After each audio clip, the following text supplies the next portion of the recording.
welcome to this week's webinar. I've got the fantastic Deborah from Anada and also Director of the British Sauna Society. Thank you so much for joining me today, Deborah. Thanks, Sarah. Nice to see you. Thank you. Well, we've obviously done one webinar already, and we covered the sort of what Alfgas is sauna master experience. Since that webinar, people are just talking sauna all the time. People are looking at introducing sauna experiences, operators, brands are trying to get in on the action as well. You know, they want to kind of be involved in the sauna scene. Have you seen this as well in like your training and your role at the British Sauna Society? Yeah, I mean, we've seen over the last few years sauna in general kind of boom, and the trajectory for the industry has just been like skyrocketing. But I think, particularly this year, it really has gained a lot of momentum. Obviously, we had the McKinsey report that came out at the beginning of the year, so I think that was really a turning point, particularly for the spa industry to kind of sit up and look and think, "Ooh, actually, there might be something in this sauna." And all the sort of the contrast and hot and cold as well. So yeah, it's been an amazing sort of last part of the year to see that all come to fruition, really. Also, there's stuff on Instagram. Like I think I gave you the story of my soon to be 21-year-old nephew who asked what he wanted to do for his birthday for his 21st. Was like, go to London and go and do a big sauna experience. And like that was like incredible. It's the influence of social media as well on consumers looking for this is also, I think, helping to drive it too. Oh, definitely, without a shadow of a doubt. And I think as well that kind of younger demographic as well, they're not going out on a Friday and Saturday night like we used to do. Well, like I used to do. No. They're looking for real, genuine wellness experiences that don't offer alcohol. So we're seeing that a lot more, particularly with like your contrast businesses. They'll bring a DJ in on a Friday night. They'll serve like lovely non-alcoholic kombuchas or cocktails, and then they'll do some contrast bathing as well. So it's a really nice way for these guys to get together and socialize. But there's the genuine wellness benefits that comes with it as well. So for me, that's fantastic. So for a spa, it's a great way to get a younger demographic in. You know, when you think about spa, you're usually maybe looking at an older person, not an older person, not a 20-year-old is what I meant, not an older person, like I'm calling myself old. But a younger 20-year-old in, how do you entice them in? Great gym facilities, but also contrast bathing or sauna experiences, building better facilities, I guess, as well. Yeah, definitely. I kind of say that these are the spa guests of tomorrow, aren't they? The 20 plus people. And this is how they're going to get into it. And this is what they're going to be looking for. You see this a lot in Europe and particularly in Scandinavia. Sauna rituals and a really rich sauna experiences and thermal experiences are just a given as part of like a spa day. And that's kind of what the guests are used to. And I think and really hope that that's where we're heading in the UK. I'm hearing this. So my first Avgas, as you know, was in Italy, and that was a timetabled session. But even speaking to some of the spa operators, like Hawkhorse Hall, Rudding Park, they are just putting it into their day program. These sessions run daily. Come and join us. I think there's a split between whether people are charging or not, but we'll chat about that in a minute. But what I wanted to touch on as well, and I think it's super important, is how are people introducing this in? Because we've spoken on the side, and I think it's important to share that at the moment, what is the standard? How is it regulated? Can you just go in and put an oil in and waft a towel around, as I put it? Can you go and do that? Is that safe? The short answer is no, and no. No wafting. Yeah, no wafting. And I think this is something, particularly my role in the British Sauna Society, that we really need to be very mindful of, and actually be a little bit strict on, because the industry is growing so quickly. The standards and the training, the infrastructure behind it hasn't really caught up yet. Right. But we're at a real sort of crossroads now, in that we need to do this very, very quickly to make sure that the industry grows on a really good framework so that we can protect sauna masters going forward, but that we're also providing really safe environments for our guests as well. Without being very boring and talking about insurances and things like that, we need to have the education before we start putting people into these hot environments. I know you and I have talked about this before, Sarah. It's like, the aesthetics industry, it was unregulated for such a long time that now trying to claw that back is really hard. So it's something that I'm working on now. I've been working very closely with Habia, and we've spoken to the HSC about bringing up to date all the national occupational standards and really being clear about what education and knowledge people that are working as sauna masters must have before they start doing these rituals. Because it is easy, to say that they have knowledge, but they don't.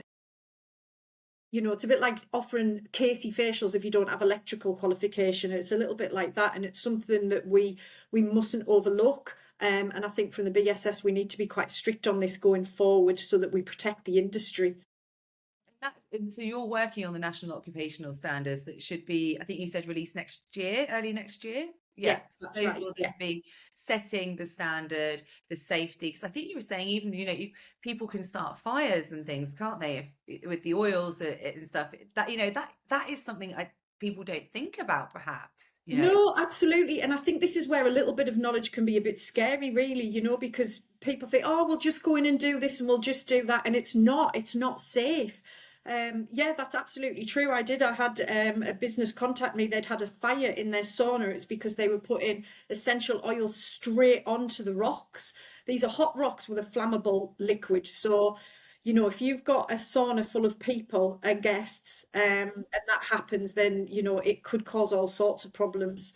And the last thing we want for a nation that's really starting to embrace sauna is to have these sort of scary stories get out there, because it's such an amazing experience. There are so many wellness benefits to it that we really don't want any negative connotations attached to it.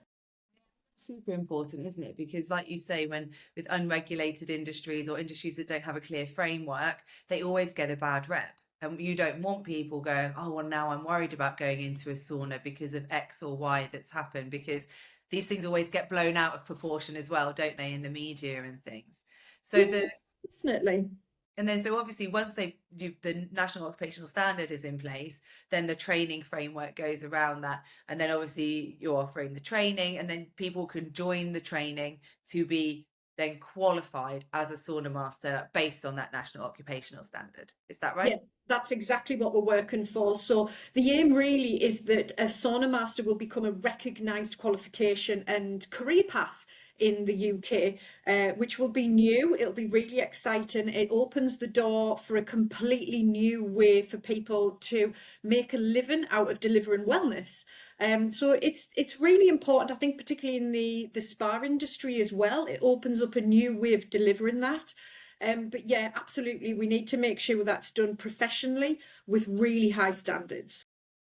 Obviously, the other side of it is there's an increase in brands as well who are looking to launch sauna experiences. So I guess, how do they then go about doing that and making sure that they're not doing protocols that could cause risks and fires and things? What's the best sort of step for them?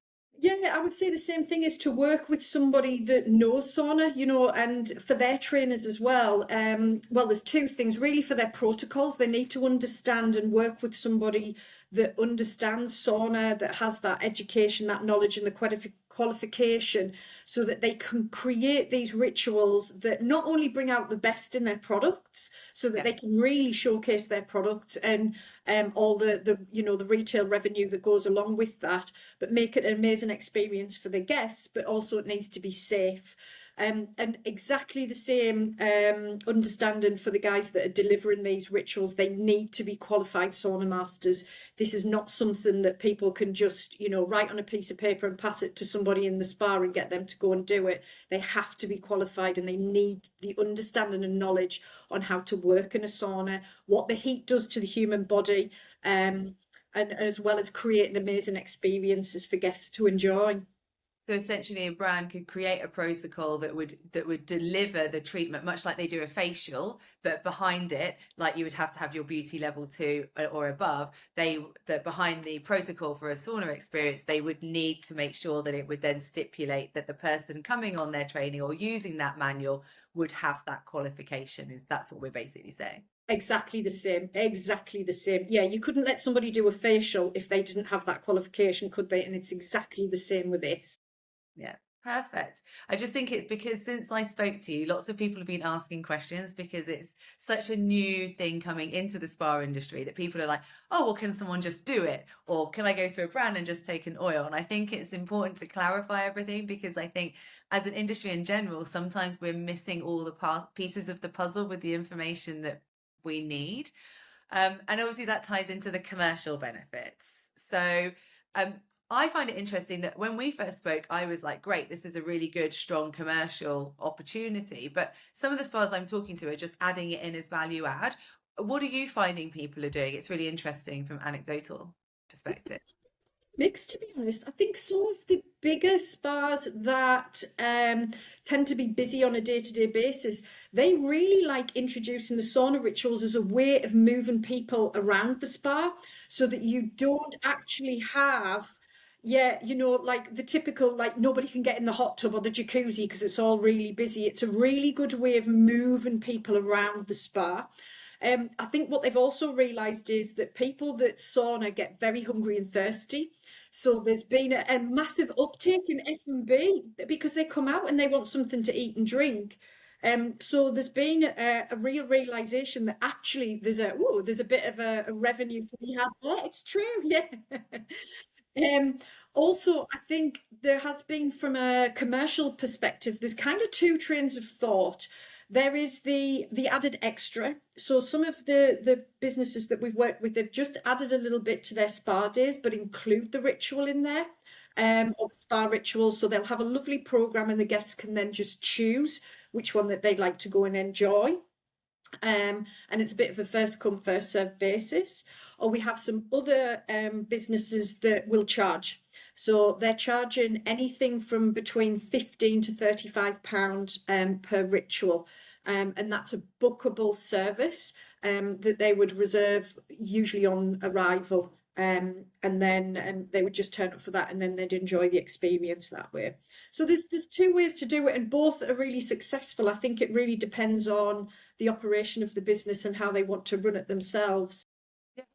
As in a way of guiding your guests to move away from the popular parts of the thermal or experience, to move them away from the hydropool. Because yeah, you're right, they're always rammed, aren't they? That's the people just spend half an hour just lying there. But actually, if you can time them and get them somewhere else, then make them thirsty and hungry, you're onto a winner because then they're in the restaurant Yeah, and spending exactly. money. Yeah, exactly. Kind of, it's almost putting like a Disney hat on, you know, because they're so good at moving, you know, masses of people around their spaces. And I think that's what they've found with businesses that I've worked with sauna, is it really, you know, and particularly if they're working with steam rituals as well. So they'll have, like, you know, a sauna ritual would be on the hour, a steam ritual would maybe be on the half hour. And then that gives different areas of the spa time to almost recover, be cleaned and maintained while the other part is busy. So for an operational perspective, it works out really well. It's very successful. If it's been a sauna experience and obviously a steam experience, there's steam, but that you do the same thing on the course. It's a one training. You train them to use sauna and steam. Is that right?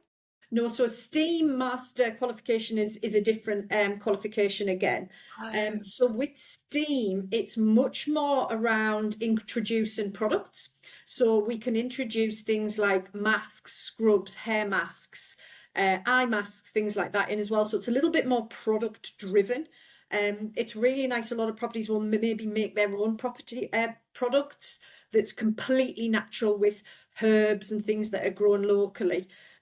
But with that, because you're working in the heat and the steam and on the skin, there needs to be a lot more knowledge around the function of the skin, you know, exfoliation and things like that. So it is a little bit different from a training perspective, and from a ritualistic perspective as well. It's quite different, although the benefits of being in the heat are very similar.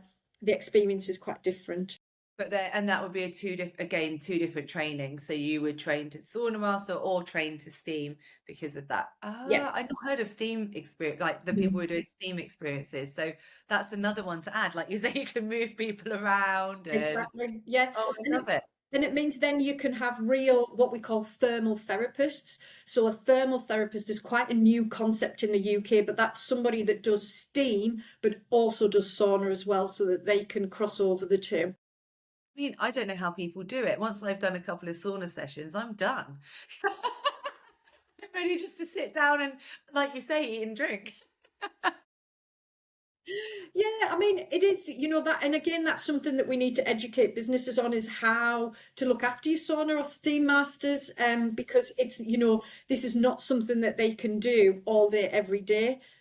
Usually as a sauna master, you're doing 3, maybe 4 rituals a day, because obviously you've got the heat exposure yourself. Yeah. So you need to be really mindful of their well-being as well. So just to recap what we spoke about in the original webinar, basically anyone can come and be a steam master or a sauna master. There's no prerequisite or like pre-entry qualification. They come, they join you on the course, and remind me, it's a two-day course, is it? 3 days. So Okay, both the sorry. steam and the sauna are 3-day courses. So Yeah. individually, they're 3-day courses. The people come, they learn the history, I imagine, the contraindications, the whole piece, deliver experiences, and then they're qualified. Is that right? Yeah, that's right. Yeah, that's And then right. And then once, insurance wise, you just yeah, you on your business insurance. yeah. So we're working with actually 2 different insurers at the moment, to have some very specific insurance to cover these rituals. But yes, once they have that qualification, it meets all the national occupational standards, so it ticks all the right boxes. They'll have the right amount of level of education and knowledge and understanding, and importantly, they'll have that certificate as well, that the businesses will be able to submit to their insurers to make sure that they're ticking all the right boxes and make sure that they're covered.